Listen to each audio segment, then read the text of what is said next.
Alors Jean-Charles, pour commencer, il y a eu 1h45 d'entretien téléphonique ce midi, heure française, entre les deux chefs d'État. Suite à cet échange, les informations sur son contenu sont tombées au compte-gouttes.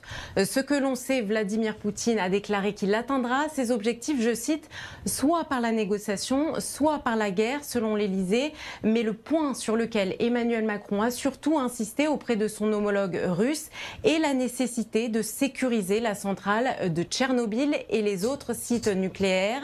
Le président russe a démenti toute intention d'attaquer les centrales nucléaires ukrainiennes et s'est dit prêt à respecter les normes de l'Agence internationale de l'énergie atomique. L'Ukraine et la Russie en sont membres.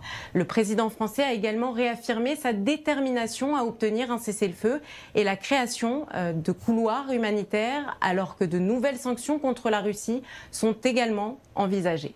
Alors Andrea, pour l'instant c'est vrai que Emmanuel Macron aimerait obtenir des choses, mais il n'obtient pas grand-chose. En tout cas, il veut toujours garder le contact avec Vladimir Poutine. Hein.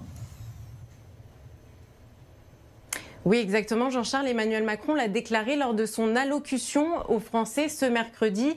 Il le dit, il veut convaincre son homologue russe, je cite, de renoncer aux armes et prévenir la contagion et l'élargissement du conflit. Il avait rappelé que la France n'était pas en guerre contre la Russie. Emmanuel Macron a déjà eu plusieurs entretiens téléphoniques avec Vladimir Poutine depuis le lancement de l'offensive russe contre l'Ukraine le 24 février dernier.